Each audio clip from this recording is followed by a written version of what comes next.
Hello friends, ये हमारा lecture number 9 है। ठीक है, इसमें हम लोग क्वेश्चन करेंगे एफ टेस्ट का। इससे पहले लेक्चर में हम लोगों ने एफ टेस्ट का पूरा कॉन्सेप्ट देख लिया। फ्रेंड्स, अब एक बात ध्यान दीजिए कि क्वेश्चन को पढ़ने से पहले आपको मतलब क्वेश्चन पढ़ने के बाद सबसे पहले आपका माइंड में क्या आना चाहिए कि ये आपका स्मॉल सैंपल है कि लार्ज सैंपल है। उसके बाद क्या आना चाहिए कि अगर लार्ज सैंपल है तो क्लियर बात है कि जेड टेस्ट लगेगा, और अगर स्मॉल सैंपल होता है तो दो टेस्ट आता है हमारे पास, टी टेस्ट आता है और एफ टेस्ट आता है। टी टेस्ट किस चीज़ को बताता है? मीन को बताता है। अगर मीन से कंपेयर कर रहा है तो आपको उस केस में समझ में आता है कि हमें टी टेस्ट लगाना है। जेड टेस्ट के लिए मैंने दो वर्ड बताया, एक बताया सेम, दूसरा वर्ड क्या बताया? वेरिएंस। और ये दो वर्ड आता है तो इसमें एफ टेस्ट अप्लाई करो। और एफ टेस्ट कहता क्या है कि हमें चेक करना होता है कि जो हमारा दो सैंपल है वो हमारा सेम पॉपुलेशन से है कि नहीं है, या फिर नॉर्मल पॉपुलेशन से है कि नहीं है। और जरूरी नहीं कि हमें एफ टेस्ट में चेक क्या करना होता है, दो चीज़ चेक करना होता है, इक्वलिटी ऑफ वेरिएंस और दूसरा equality of mean. But not in every condition. हमें क्या करना होता है, एक कंडीशन में अगर सपोज करिए क्वेश्चन में सिर्फ फ्रॉम द सेम वेरिएंस है तो सिर्फ एफ टेस्ट अप्लाई करेंगे, या फिर अगर क्वेश्चन में है कि significant difference in same variance ऐसे करके कुछ है, वो क्वेश्चन दिखा देंगे आपको, तो वहाँ पे सिर्फ एफ टेस्ट का करना है, दोनों टेस्ट नहीं करना है। मैंने मतलब कि इक्वलिटी ऑफ वेरिएंस सिर्फ दिखाना है अगर सिर्फ वेरिएंस की बात कर रहा है क्वेश्चन में तो। लेकिन या फिर सेम पॉपुलेशन, नॉर्मल पॉपुलेशन, अगर आपको क्लैरिटी नहीं दिया हुआ है, वेरिएंस नहीं लिखा हुआ है कि सेम वेरिएंस या फिर कुछ भी, तो आपको दोनों टेस्ट अप्लाई करना है, एफ टेस्ट भी अप्लाई करना है, टी टेस्ट भी अप्लाई करना है। क्लियर है फ्रेंड्स? तो अब हम देखते हैं क्वेश्चन हमारा। क्वेश्चन क्या लिखा हुआ है देखिए, two random samples drawn from two normal population, ठीक है, आर एज फॉलोज। ए दिया हुआ है, बी दिया हुआ है, ठीक है, दो रैंडम सैंपल है जो दो नॉर्मल पॉपुलेशन से लिया गया है। क्या कहता है? Test whether the samples are drawn from the same population. अब ये कह रहा है कि टेस्ट करो इन ए और बी पे, जो दोनों सैंपल है रैंडम सैंपल, कि सेम पॉपुलेशन से इसको इन दोनों को लिया गया है या फिर नहीं लिया गया। Test whether the samples are drawn from the same population. अब आपको क्वेश्चन पढ़ते ही समझ में आ गया होगा कि आपका एफ टेस्ट का है, क्योंकि यहाँ पे क्या वर्ड यूज हुआ है? सेम। क्लियर? तो अब देखिए, सॉल्व करने का सबसे पहला प्रोसेस क्या होता है, मैंने जैसे अभी तक करते आ रहे एकदम सेम चीज़ वही करेंगे। सबसे पहला काम होता है गिवन लिखना। तो फ्रेंड्स, इस क्वेश्चन में गिवन क्या क्या है वो लिख लेते हैं। हमारा N1 कितना है देखिए, सपोज करिए हमारा A N1 सैंपल का है और B हमारा N2 का है। तो 1 2 3 4 5 6 7 8, हमें N1 कितना दे दिया? 8। N2 भी कितना है? 8 है, दोनों 8 है। ठीक है फ्रेंड्स, अब हमें आपको पता है कि फॉर्मूला क्या होता है एफ टेस्ट का। अब इसके आगे आप कन्फ्यूज होइए एग्जाम में कि अब क्या करें, मतलब माइंड में एग्जाम में आएगा नहीं कि क्या अब इसके बाद क्या प्रोसेस था क्या नहीं था, आपके माइंड में एग्जाम में नहीं आएगा जहाँ तक मुझे लगता है, क्योंकि किसी के माइंड में लगभग कुछ लोग ऐसे होते हैं जिनके माइंड में समझ में नहीं आता कि इस प्रोसेस के बाद करें क्या, इतना लिखने के बाद एग्जाम में, क्योंकि आप नॉर्मल कंडीशन में नहीं होते ना, एग्जाम में दूसरा ही कंडीशन होता है। तो उस चीज़ को फेस करने के लिए सबसे ईजी तरीका मैं बताता हूँ कि आपको कुछ नहीं करना है, बस ये देखना है कि क्वेश्चन किसका था? एफ टेस्ट का। तो एफ टेस्ट का फॉर्मूला माइंड में लिखिए। सेम चीज़ सारे टेस्ट में यही करना है। अगर आप एग्जाम में भूल जा रहे हैं कि गिवन के बाद अगर ये गिवन नहीं था तो क्या करना है क्या करना है, तो मेन फॉर्मूला लिखिए। मेन फॉर्मूला से सब चीज़ वन बाई वन डिराइव करिए। एफ इक्वल टू क्या होता है? या तो S1 square by S2 square का स्क्वायर, ये होता है ना आपका एफ टेस्ट का फॉर्मूला, या तो ये होता है, और S2 का स्क्वायर बाई S1 का स्क्वायर। क्यों ये क्यों होता है? क्यों ग्रेटर देन 1 होना चाहिए।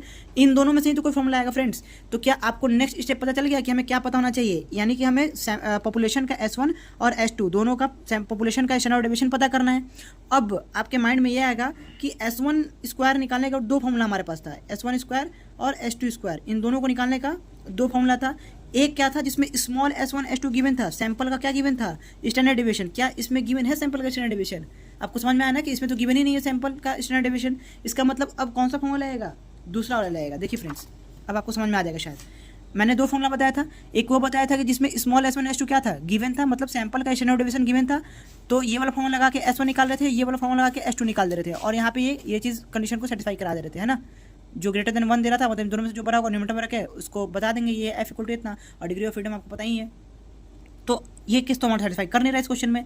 तो सेटिस्फाई क्या कर रहा है ये देखिए, यहाँ पे क्या कह रहा है कि S1 and S2 are not given, हमें सैंपल का स्टैंडर्ड डेविएशन गिवन नहीं है। तब ये जो f का S1 और S2 है इसका वैल्यू कैसे निकालते हैं? अगर ये डाटा नहीं दिया हुआ है तो आपका ये डाटा 100% दिया रहेगा, X1 और X2, और वही चीज़ आपको दे दिया है, X1 दे दिया है और X2 दे दिया है, मतलब X1 में ये पूरा है, X2 में ये पूरा दे दिया ना फ्रेंड्स। तो आपको समझ में आया ना कि कैसे बनाएंगे। तो आप खुद से इस वीडियो को पॉज करके कोशिश करिए कि S1 का स्क्वायर निकालिए, S2 का स्क्वायर निकालिए, देखिए कौन भरा रहा है उसको न्यूमरेटर में रखिए और उसको सॉल्व करिए, और f का वैल्यू निकालिए। ठीक है, तो फ्रेंड्स इसका यूज़ करके हम क्या करेंगे? S1 स्क्वायर S2 स्क्वायर निकाल लेंगे इस फॉर्मूला का यूज़ करके। फॉर्मूला आपके माइंड में होना चाहिए, सारे जगह सेम ही फॉर्मूला हो रहा है, टी टेस्ट में भी यही था, एफ टेस्ट में भी यही है, तो आपके माइंड में होना चाहिए। ठीक है ना, सारा फॉर्मूला। एक लिस्ट बना लीजिए। लिस्ट अगर आपसे नहीं बनना है तो आप बताइए, मैं यहाँ लिस्ट बना, जो मेरे पास लिस्ट है मैं उसको रखूँगा, आप स्क्रीनशॉट ले लीजिएगा। अगर कोई दिक्कत नहीं है आप कमेंट करके जरूर बता सकते हैं। ठीक है, अब देखिए उसके बाद ये दोनों निकालने के बाद जो कंडीशन सेटिस्फाई कर रहा है, जो बड़ा है उसको यहाँ पे रख देंगे, एफ का वैल्यू निकालेंगे। चलिए सॉल्व करना शुरू करते हैं हम लोग। तो फ्रेंड्स देखिए, आप पहले डाटा लिखिए S1 स्क्वायर S2 स्क्वायर निकालने के लिए फॉर्मूला तो आपको पता चल गया। तो यहाँ पे पहले हमें क्या निकला होगा, x1 लिख दीजिए, जो डाटा ए है ना उसको x1 मान लेते हैं, ठीक है। क्या लिखा हुआ है 17, 27, 18। चलिए मैं पूरा डाटा लिख देता हूँ पहले। तो फ्रेंड्स देखिए, इस क्वेश्चन में मैंने लिख दिया x1 हमारा ये डाटा है, x2 हमारा ये डाटा है, ठीक है। S1 स्क्वायर का फॉर्मूला ये होता है, S2 स्क्वायर का फॉर्मूला ये होता है कब, जब आपका स्टैंडर्ड डेविएशन सैंपल का गिवन नहीं हो, तब S1 स्क्वायर ये होता है, S2 स्क्वायर ये होता है, और f का फॉर्मूला ये या फिर ये according to value of S1 square and S2 square रख देंगे। तो फ्रेंड्स ये चीज़ हमें ज़रूरी है ना, इसको निकालने के लिए S1 के निकालने के लिए ये डाटा चाहिए, ये डाटा चाहिए, इसको निकालने के लिए फिर समेशन कर देंगे तो ये वैल्यू मिल जाएगा, ये वैल्यू मिल जाएगा ना। तो इसीलिए मैंने ये चीज़ लिखा है। तो सबसे पहले हमें क्या निकालना होगा, x1 बार निकालना होगा और x2 बार निकालना होगा, तब तो हम सब्ट्रैक्ट करेंगे x1 में से x1 बार, इस सब सारे वैल्यूज में से x1 के, है ना। तो सबसे पहले आपको क्या कैलकुलेट करना पड़ेगा, x1 बार और x2 बार, है कि नहीं फ्रेंड्स। बहुत ही सिंपल है। अगर आपके माइंड में फॉर्मूला है, आपको मैंने बताया कि कैसे एक एक चीज़ आपको डिराइव करना, अगर एग्जाम में भूल भी जाते हैं तो सबसे पहले ये लिखो, ये लिखने के बाद देखो कि सैंपल आपका गिवन है कि नहीं, स्टैंडर्ड डेविएशन सैंपल्स का नहीं गिवन है तो देखो कि कौन सा सूटेबल लग रहा है। ये जरूर गिवन है, अगर सैंपल नहीं गिवन नहीं रहेगा तो एक्स डाटा से गिवन रहेगा, और उस डाटा से क्या करो, ये फॉर्मूला डिराइव कर लो और लिखना चालू कर दो। और सबसे पहले क्या निकालना पड़ेगा, x1 बार निकालने के लिए क्या करते हैं, समेशन x अपॉन n। अगर फ्रीक्वेंसी गिवन नहीं है तो फ्रीक्वेंसी गिवन होता है FIX है, अपन समेशन f करते हैं, लेकिन यहाँ पे सिंपल सा है x दिया हुआ है तो summation x upon n directly mean निकालने के लिए हो जाएगा। तो इन सारे वैल्यूज को जोड़िए कैलकुलेटर से, डिवाइडेड बाई कितना कर दीजिए, जितना इसका संख्या है कितना है 8 है तो डिवाइड बाई 8 करिए, सारे को जोड़िए, कितना आ रहा है, जितना भी आ रहा है आप कैलकुलेटर से सॉल्व करिए। मैं वैल्यू डायरेक्ट लिख रहा हूँ, डायरेक्ट x1 बार कितना आ जाएगा 21.625, ये आपका x1 आएगा फ्रेंड्स, x1 बार। x2 बार क्या आ जाएगा, ये आ जाएगा समेशन x2 अपॉन n आ जाएगा, इसका वैल्यू आ जाएगा आपको 18.875। तो अब जो हमारा नेक्स्ट स्टेप है वो क्या होगा, वही जो हम करते चले आ रहे हैं। क्या हो जाएगा फ्रेंड्स, पहले 17 x1 माइनस x1 बार, यानी x1 के सारे डेटा में से x1 बार को घटाते जाइए।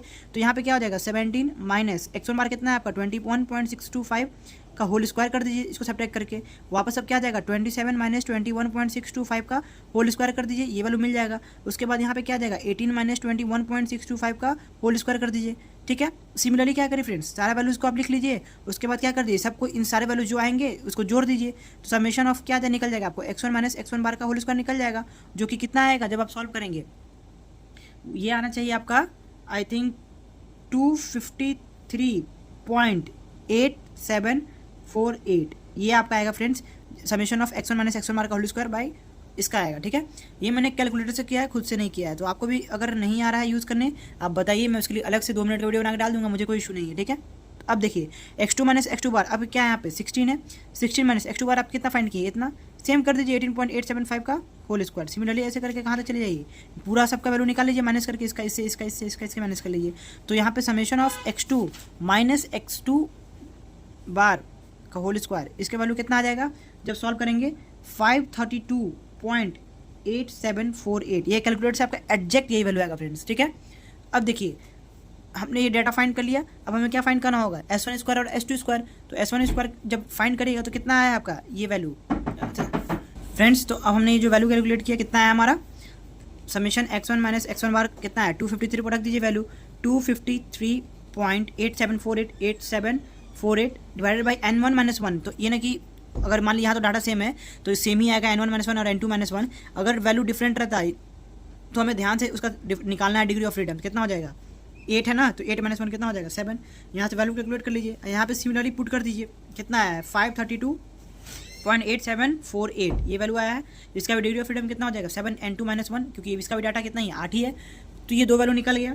उसके बाद जब इसको सॉल्व करेंगे तो जो वैल्यू आएगा वो आएगा 36.2678 फ्रेंड्स, ये कैलकुलेटर से किया हुआ वैल्यू है, ठीक है। और ये हो जाएगा 76.125। ये 2 वैल्यू आपको मिल गया, S1 स्क्वायर S2 स्क्वायर दोनों आपका निकल गया फ्रेंड्स। अब हमें क्या करना है, डायरेक्ट वैल्यू पुट कर देना है किस पे, फॉर्मूला पे f पे। अब देखिए यहाँ पे ये मैं क्यों कर रहा हूँ, S1 स्क्वायर यहाँ पे S2 स्क्वायर न्यूमरेटर में, जो बड़ा वैल्यू है उसको न्यूमरेटर में रखिए। तो कौन आपका बड़ा आया, S1 स्क्वायर बड़ा आया फिर S2 स्क्वायर बड़ा आया, ये 36 ये 76। ऑब्वियसली बात है हमारा S2 स्क्वायर बड़ा आया, तो कौन सा फॉर्मूला यूज होगा friends, f equal to S2 square by S1 square, ये होगा ना यूज। तो S2 स्क्वायर आपका कितना आया है, S2 स्क्वायर आपका आया, तो ये वैल्यू रख दीजिए। S2 स्क्वायर कितना आया 76.125 और डिनोमिनेटर में S1 स्क्वायर कितना आया 36.2678, ये दोनों हो गया फ्रेंड्स। जब इसको आप सॉल्व करेंगे कैलकुलेटर से तो कितना आ जाएगा 2.099, ये आपका वैल्यू आ गया f कैलकुलेटेड। यहाँ तक तो आप वैल्यू किए हुए फ्रेंड्स। तो ये हमारा क्या हो गया, f कैलकुलेटेड फाइंड हो गया। अब आप क्या करते थे, जब t कैलकुलेटेड फाइंड करते थे या फिर z कैलकुलेटेड फाइंड करते थे तो उसके बाद क्या करते थे, टैबुलेटेड वैल्यू निकालने के लिए क्या करते थे, कंपेयर करते थे ना, या तो डिग्री ऑफ फ्रीडम करते थे या लेवल ऑफ सिग्निफिकेंस करते थे, यही तो करते आ रहे हैं। तो एफ टेस्ट में क्या करते हैं, एफ टेस्ट में भी डिग्री ऑफ फ्रीडम होगा, लेकिन टी टेस्ट में क्या होता था, एक लेवल ऑफ सिग्निफिकेंस होता था ऊपर में और इधर डिग्री ऑफ फ्रीडम होता था।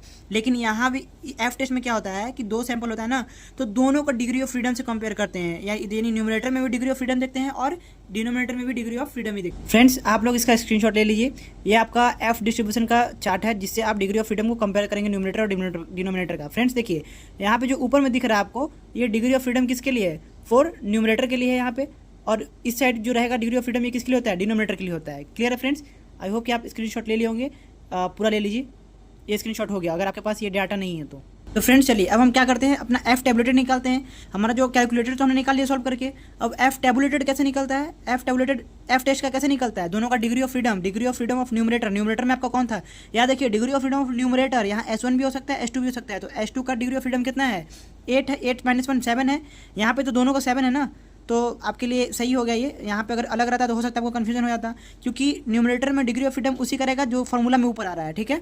तो S2 अगर ऊपर आ रहा है तो इसका डिग्री ऑफ फ्रीडम न्यूमरेटर का कितना हो गया, न्यूमरेटर का हो गया 7, डिनोमिनेटर का कितना है S1 का, इसका भी कितना है 7, क्योंकि 8 - 1 डिग्री ऑफ फ्रीडम के लिए क्या करते हैं N1 - 1 N2 - 1 कर देते हैं। तो यानी कि एफ टैबुलेटेड कितना पे मिलेगा हमको, 7,7 पे मिलेगा, यानी न्यूमरेटर का डिग्री ऑफ फ्रीडम ये है, डिनोमिनेटर का भी डिग्री ऑफ फ्रीडम ये है। तो फ्रेंड्स यहाँ पे देखिए, यहाँ पे जो आपको वैल्यू मिल रहा है डिग्री ऑफ फ्रीडम, यहाँ पे न्यूमरेटर यहाँ है ना, तो पहले 7 यहाँ देखिए और यहाँ पे देखिए 7 यहाँ पे देखिए। अब यहाँ पे दोनों को एक साथ लाइए, कितना वैल्यू मिल रहा है देखिए यहाँ पे, आई थिंक कि कितना मिल रहा है 3.79 मिल रहा है, 3.79 मिल रहा है ना, दोनों को 7 पे देखिए 3.79 यहाँ पे मिल रहा है कि नहीं। तो चलिए हमें मिल गया वैल्यू, तो यानी एफ टैबुलेटेड हमें कितना मिल गया 3.79 मिल गया। क्लियर है, वैल्यू चेक करने आ गया आपको एफ टेस्ट का। अब क्या करेंगे, फाइनल जो हम लिखते हैं कंक्लूजन क्या हो जाएगा हमारा, कंक्लूजन होगा फ्रेंड्स कि जो हमारा एफ कैलकुलेटेड है वो 2.099 है, लेकिन एफ टैबुलेटेड कितना है 3.79 है। इसका मतलब ये हुआ कि जो हमारा एफ कैलकुलेटेड है लेस देन है एफ टैबुलेटेड, है कि नहीं फ्रेंड्स। तो हमने ये वैल्यू निकाल लिया हमारा। लेकिन एक बात ये, अब आप बोलेंगे कि H0 H1 तो एक्सप्लेन ही नहीं किया, तो मैं सारे लेक्चर में एक्सप्लेन करता रहा हूँ, लेकिन फिर भी इसमें कर दे रहा हूँ क्योंकि एफ टेस्ट का पहला क्वेश्चन है। तो सबसे पहले ये प्रोसेस करने से पहले लिखेंगे, ठीक है ना। H0 क्या लिखेंगे फ्रेंड्स, H0 क्या, इसमें क्या था, आपको क्या चेक करना था, 2 चीज़ चेक करना था, एक equality of variance by applying F test. जब एफ टेस्ट अप्लाई कर रहे तो आपका H0 क्या होगा, इक्वलिटी ऑफ वेरिएंस। वेरिएंस को किससे डिनोट करते हैं, पॉपुलेशन के सिग्मा 1 स्क्वायर से, सिग्मा स्क्वायर तो आपका वेरिएंस होता है, पता है ना पॉपुलेशन का। तो यहाँ 2 पॉपुलेशन है, तो H0 क्या कहेगा कि आपका वेरिएंस में कोई चेंजिंग नहीं है, सिग्मा 1 स्क्वायर इक्वल है सिग्मा 2 स्क्वायर के, ठीक है। और H1 क्या कहेगा कि नहीं, दोनों क्या है, इक्वल नहीं है, मतलब कि सेम पॉपुलेशन से बिलोंग नहीं करता है, मतलब इन दोनों के वेरिएंस में क्या आएगा, चेंजिंग आएगा, दोनों का वेरिएंस सेम नहीं है दोनों पॉपुलेशन का, ठीक है। H0 क्या कहेगा, there is no significant difference in the variance of both population या फिर ऑफ 2 पॉपुलेशन। और ये क्या कहेगा H1, there is significant difference in the variance of population of 2 mean या फिर बोथ मीन। क्लियर है, कुछ भी लिख सकते हैं अपने से आप, या फिर लिख सकते हैं both variance are different in populations.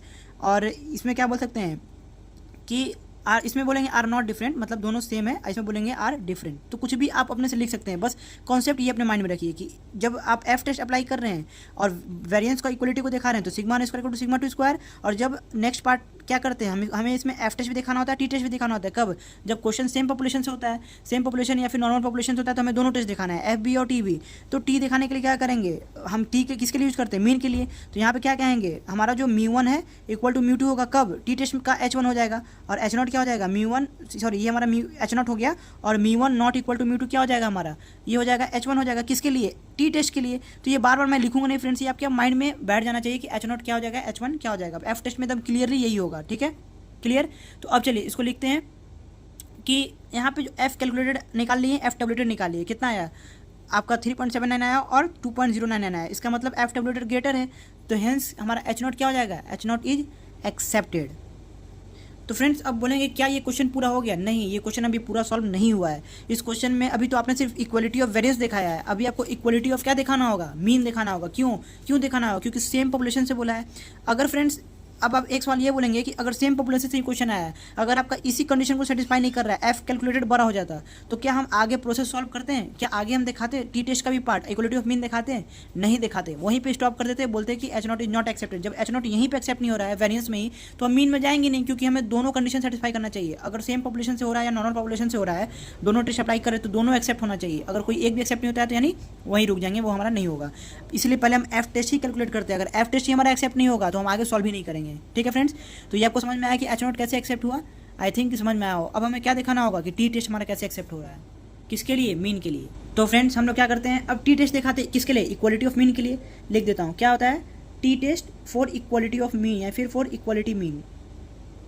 क्यों? क्योंकि हमें एफ टेस्ट में दोनों दिखाना होता है, अगर नॉर्मल पॉपुलेशन हो या फिर सेम पॉपुलेशन से हो। ठीक है, अब ये दिखाना है हमें T test for equality mean, ये तो दिखाना है। तो अब आपको एच नॉट तो लिखने आ गया। एच नॉट इसका क्या हो जाएगा, ये किसके लिए होता है? मीन के लिए होता है। तो mu one equals to mu two H naught क्या आएगा? एच वन क्या कहेगा कि नहीं भाई दोनों इक्वल नहीं है, खत्म। लेवल अल्फा कितना इसका दिया हुआ है, हम क्या कर लेते हैं, अल्फा क्या कर लेंगे फ्रेंड्स, एज्यूम कर लेंगे हम कितना 0.05। अगर क्वेश्चन में नहीं दिया हुआ है तो आप 0.01 भी कर सकते हैं, कोई दिक्कत नहीं है, लेकिन जनरली 0.05 करिए अगर नहीं दिया हुआ है क्वेश्चन में तो। ठीक है, तो आपका H naught H one alpha मिल गया। अब क्या करेंगे, टेस्ट स्टैटिस्टिक्स लगा देंगे टी। इसमें आपका टी टेस्ट आपको मैंने पूरा करा चुका है, इसलिए मैं डायरेक्ट चलूँगा, पूरा स्टेप नहीं करूँगा। तो डायरेक्ट फॉर्मूला हमारा क्या हो जाएगा, x1 bar minus x2 bar. I think कि फॉर्मूला अभी तक आपके माइंड में हो, जब दो सैंपल हो उसका फॉर्मूला है ये, याद है या फिर भूल गए? याद होगा ही। तो अब क्या करेंगे फ्रेंड्स, यहाँ पे एस, तो एस निकालने का भी दो फॉर्मूला था टी टेस्ट में, याद करिए। एक जिसमें आपका गिवन था, एक नहीं गिवन था, तो उसके लिए हम क्या करते थे, एस के लिए डायरेक्ट फॉर्मूला था, याद करिए। याद है, जब दो सैंपल हो समेशन x1 माइनस x1 बार, क्योंकि आपको डाटा तो यही दिया हुआ है ना क्वेश्चन में, ये देखिए डाटा तो यही दिया हुआ है ना, x1 और x2 एकदम सेम, दोनों आपका रिवाइज हो गया इस क्वेश्चन में, टी टेस्ट भी और एफ टेस्ट भी। तो ये क्या हो जाएगा, square plus summation x2 minus x1 का x1 बार का होल स्क्वायर x2 बार। ठीक है, और यहाँ डिग्री ऑफ फ्रीडम क्या होता था, n1 प्लस n2 माइनस 2 होता था, एक n1 माइनस 1 एक n1 माइनस 1, तो हो गया n1 प्लस n2 माइनस 2। अब इसी को जब सॉल्व करेंगे वैल्यू रख देंगे फ्रेंड्स, तो वैल्यू रखेंगे तो ये हो जाएगा 253.8748, ये हम निकाल चुके हैं, प्लस 532.8748। बहुत ही ईजी है फ्रेंड्स, ठीक है ना। तो अब इसको सॉल्व करेंगे तो क्या आ जाएगा, रूट अंडर 56.1964, कैलकुलेटर से सॉल्व करेंगे, जिसका रूट आर निकले के बाहर क्या आएगा 4964, 7.4964। ये क्या है आपका टी कैलकुलेटेड आया है ना फ्रेंड्स, सॉरी ये हमारा क्या आया, एस है ना, ये हमारा एस आया। अब क्या करेंगे, एस का वैल्यू यहाँ पुट करेंगे, हमें क्या मिल जाएगा, टी कैलकुलेटेड मिल जाएगा। x1 बार पता है, x2 बार पता है, एस पता चल गया, n1 पता है, n2 पता है, तो बस वैल्यू रख दीजिए और निकाल लीजिए। यहाँ से हमारा क्या निकल जाएगा, टी कैलकुलेटेड निकल जाएगा। जब x1 बार आपको दिया हुआ है, x2 बार दिया हुआ है, एस निकाल लिए, तो फ्रेंड वैल्यू रखेंगे। वैल्यू रखने के बाद जो आपका सॉल्व करके आएगा, डायरेक्ट मैं कर देता हूँ 7336 आएगा। ये कैलकुलेटर में करना है, ठीक है ना। अब आप बोलेंगे कि ये पूरे पर रूट कैसे लाएंगे, तो मैं आपको बता देता हूँ। जब आप कैलकुलेटर यूज करेंगे ना, तो यहाँ पे रूट यूज़ करेंगे कैलकुलेटर पे, फिर ब्रैकेट लगा देंगे। अगर रूट के बाद ब्रैकेट लगाते हैं, इसका मतलब ये सारा वैल्यू ले लेगा। मतलब कैलकुलेटर में इस तरीके से सेट करना है कि रूट लगाना है, फिर ब्रैकेट का यूज़ करना है, पूरा वैल्यू उसके अंदर लिखना है, तब रूट का पूरा वैल्यू निकल जाएगा। क्लियर, आपका ये वैल्यू आएगा टी कैलकुलेटेड 0 पॉइंट कितना आ जाएगा 7336। ठीक है, अब आपको क्या करना होगा, इसका डिग्री ऑफ फ्रीडम निकालना होगा, ताकि आप क्या करें, कंपेयर करें। तो degree of freedom T test में कैसे निकलता है, n1 प्लस n2 माइनस 2, दोनों कितना है 8 प्लस 8 16 माइनस 2 कितना हो जाएगा 14 हो जाएगा। यानी डिग्री ऑफ फ्रीडम कितना आया 14 आया।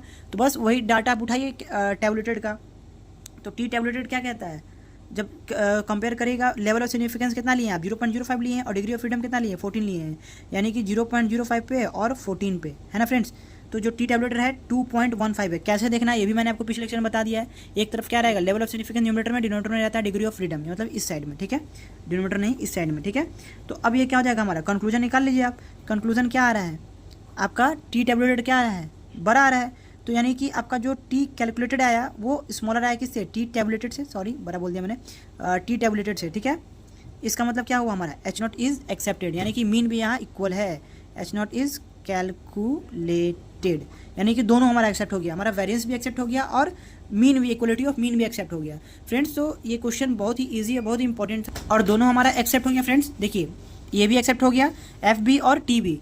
तो हम क्या बोल देंगे कि ये जो दोनों सैंपल है drawn from the same population किया गया है। नहीं भी बोलेंगे कोई दिक्कत नहीं, क्योंकि हम ऑलरेडी यहाँ पे एक्सप्लेन कर चुके हैं। जब हम एच नॉट लिखते हैं ना, ये चीज़ यही चीज़ बताता है कि दोनों सेम है, यही चीज़ बताता है दोनों, ठीक है। तो ये बहुत ही इंपॉर्टेंट क्वेश्चन था हमारा एफ टेस्ट का, जिसमें हमें दोनों अप्लाई करना था। और ये किस केस का था फ्रेंड्स, जिसमें आपको सैंपल का स्टैंडर्ड डेविएशन गिवन नहीं था, आपको निकालना पड़ा क्या, ये S1 स्क्वायर S2 स्क्वायर निकालना पड़ा आपको ये फॉर्मूला यूज़ करके, ठीक है। तो ये हो गया हमारा कंप्लीट एफ टेस्ट का कंसेप्ट। फ्रेंड्स तो ये आपको एक क्वेश्चन दे रहा हूँ मैं, जो आपको खुद से ट्राई करना है, खुद से बनाना है, एकदम सेम प्रोसेस सब चीज़ करना है, ठीक है। क्वेश्चन है 2 इंडिपेंडेंट सैंपल, 2 इंडिपेंडेंट सैंपल है जिसका साइज 7 और 6 है, ठीक है, 7 और 6 है, जिसका वैल्यू आपको सैंपल का दिया हुआ है। कह रहा है examine whether the samples are drawn from the same population having same variance, ठीक है। तो इसमें भी क्या करना होगा आपको, दोनों टेस्ट अप्लाई करना होगा, एफ टेस्ट भी करना होगा, टी टेस्ट भी करना होगा। क्यों? क्योंकि यहाँ पे बोल दिया कि from the same population having same variance, same variance बोला है लेकिन सेम पॉपुलेशन ही बोला है। अगर सिर्फ बोलता कि हैविंग सेम वेरिएंस तो सिर्फ एफ टेस्ट अप्लाई करते हैं, यही चेंजिंग है दोनों में, ठीक है। लेकिन सेम पॉपुलेशन ही बोला है, इसीलिए आपको एफ टेस्ट पहले लगाना है, देखना है एक्सेप्ट हो रहा है कि नहीं। अगर एक्सेप्ट हो गया तो टी टेस्ट अप्लाई करिए, अगर एफ टेस्ट ही अप्लाई नहीं हो रहा है, एक्सेप्ट नहीं हो रहा है, तो क्या करेंगे, वहीं स्टॉप कर जाएंगे, बोलेंगे कि हमारा दोनों सैंपल जो है सेम पॉपुलेशन से नहीं है, खत्म, ठीक है। यही इस क्वेश्चन में है। इसमें भी आपको S1 स्क्वायर S2 स्क्वायर निकालना होगा, किससे, x1 माइनस x1 बार का whole square upon n1 minus 1, और सिमिलरली S2 स्क्वायर निकालना होगा, ठीक है। अब क्या करेंगे, इसको सॉल्व करके बताएंगे आप कमेंट सेक्शन में आपसे बना या फिर नहीं बना। तो फ्रेंड्स इस वीडियो को लाइक करिए, शेयर करिए एंड सब्सक्राइब करिए अपने फ्रेंड्स में, अपने ग्रुप्स में और अपने दोस्तों को। Okay, thanks.